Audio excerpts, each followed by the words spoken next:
สวัสดีครับมื้อนี้มารวยผ้ามาตานในทางพอต่อยโค้งสุดท้ายเพิ่นบอกว่าฝันดีครับพี่น้องเพิ่นเอาเลขไปเสี่ยงฝันได้แบบใดมักตัวใดเลขเน้นโค้งสุดท้ายเพิ่นให้มาแล้วลองไปติดตามในทางพอต่อยด่วนๆเลยครับ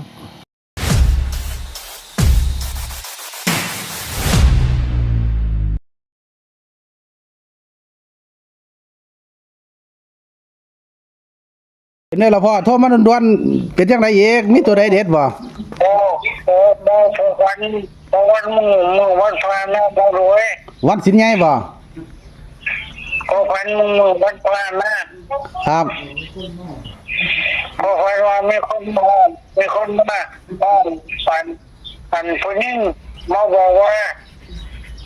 เร็วนะบ่รวย โอ้ฝันว่าบอกเลขออกแล้ววันมามึงมีหญิงมาห้องบอกว่าเร็ว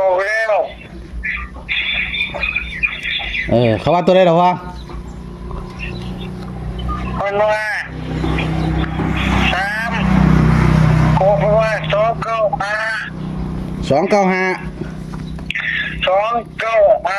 โอเค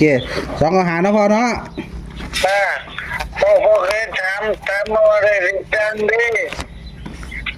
คนว่าโอ้เด็กเลยคนนึงบอกว่าซีคนนึงบอกว่า50นะผู้นึงว่า50ผู้นึงว่า44ว่ามาขึ้นเพิ่นมาบอกเลยมารวยฮะบอกเพิ่นผู้หญิงเขามาบอกเลยโอ้มาขึ้นเขามาตัวเดียวโอ้ไม่ยิ่งผู้เขาผู้มาบอกน่ะบอกยังก็เพราะว่าสิมาตัวเดียว95นะ95หรือ59ก็โอ้95เนาะสู้ว่าคลิปแรกพอมีเลยเนาะ95เนาะนี่อัน3ตัวเพิ่นว่าตัวใดก่อนพ่อ3ตัวเอาไหมนะ295เนาะโอ้14เท่ามากก็บ่14แต่พอเสียงที่แบบรถจู่ๆเราบอกให้เอาไว้ถึงทำไมนอนเที่ยวไม่ใช่หรอกมันไม่ใช่หรอกเราบอกว่ามันโมเมนต์โอ้14เท่ามากแล้วบ่มากหรอโอ้14บ่มากก็เนาะต้นนี้แต่มันพอจากที่พอก็ที่เขาหาเขาบอกแบบงวด85นัดหมดเลยแล้วเราบอกเป็นแบบนี้แต่หมดเลยเราบอกให้85ตัวเดียวบ่จะขับได้เลยมันออกดีบ่พ่อบัดเนี่ยเขาบอกว่า85เป็นจริงคนนี้เลยผู้เดียวกันเลยบ่ผู้เดียวกันโอ้แสดงว่างวดนี้เพิ่นให้เน้นเนี่ย295เนาะ295เนาะที่เขาหาตัวเดียวเขาหาตัวเดียวเนาะเอาผมวงแดงเลยเด้อสั่นผมว่าสั่นผมวงแดงเด้อแดงเลยวงกลมแดงเลยครับผมเขาหาเนาะหาเก้ากลับเอาเด้อพี่น้องเอซี่เด้อนะครับสำหรับพอต่อยเนาะครับน้องบ่ครับเขาบอกแบบนี้บ่ได้ครับจบบ่ได้ครับมันบ่พอบาดโถคักแม่ทำไมไม่บอกแบบนี้เลยหมด85หมดเช็ดเนี่ยต้องบอกไปทางมันบอกให้ที่85ตัวเดียวเอาสิทวนทีนึงนะพอเด้อคือพอฝันมันสินใหญ่เนาะฝันว่าเขามาบอกเลขว่าเลขออกแล้ว295วันนี้พอเลยถามว่าเลขรางมีบ่เขาเลยบอกว่าอัน44กับ50เนาะบาดนี้พ่อเลยวันสินใหญ่แล้วพอเลยมาฝันมาอีกมีผู้เก่ามาบอกว่าเขาหาตัวเดียวบาดเนี่ยว่ามันขึ้นเขาไม่จำนะคล้ายๆว่าเขาไม่จำนะครับผมไม่ย้ำเขาหาเนาะกลับบ่ต้องกลับก็ได้เห็นว่าเขาหาเนี่ยเดี๋ยวแต่ที่เลยเดี๋ยวแต่เนาะแต่ว่าส่วนใหญ่บ่ค่อยได้กลับมันบ่นะครับก็ซื้อง่ายเนาะก็ถือว่าซื้อง่ายแล้วพอเนาะเขาหาตัวเดียวจังหวัดนี้บ่รวยครับจังหวัดนี้ข้อพันมารวยหมายถึงว่าข้อพันที่บุ้งทบงทิพย์นะหมายถึงว่านี่ที่พอที่มารวยที่แม่มันแตกบอก3ตัวเด้อโอ้ครับ ครับซื้อไว้แล้วล่ะลอตเตอรี่ซื้อแล้วก็มาฟันด้วยตากับพ่อเนี่ยสิแม่นก็ได้พ่อ มันจะทำตู้บงเด้อ ครับผม มันดีกว่านั้น ครับเอาครับก็คือว่าฟันดีแล้วพ่อเนาะแต่คนนี้ดู เป็นได้หรอพ่อซุมื้อย่างดีขึ้นบ่หรือย่างได้บ่ซุมื้อนี่ โมอันป่วยนายเด็กแม่ดู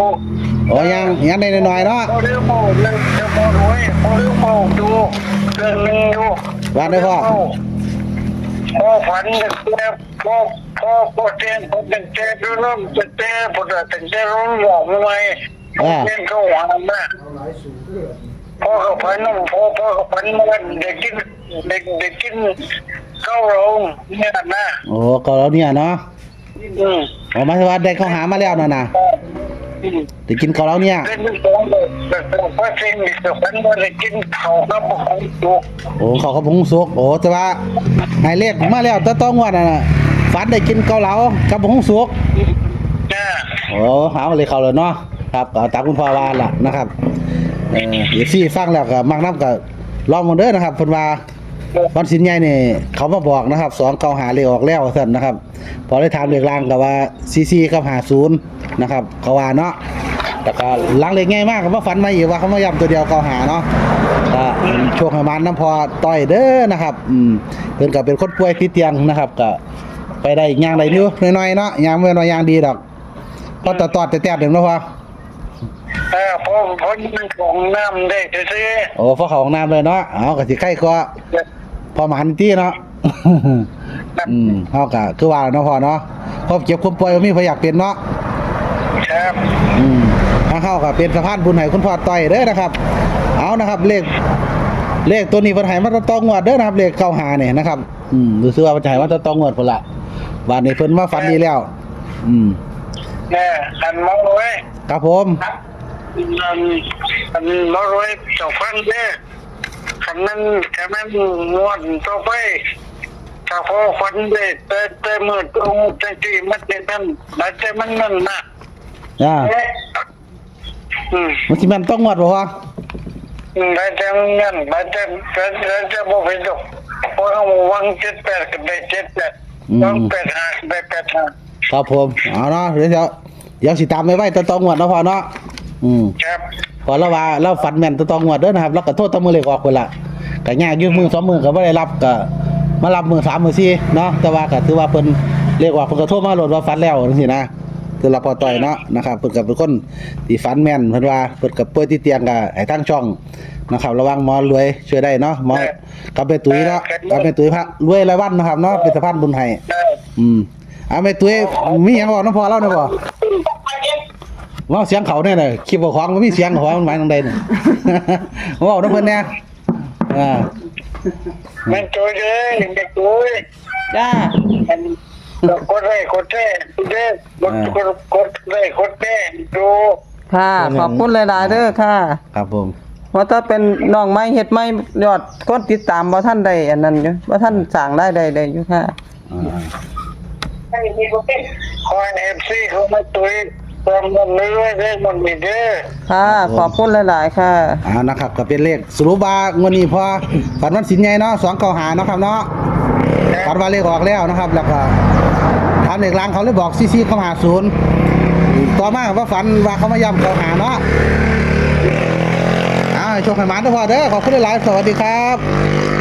ครับสวัสดีครับ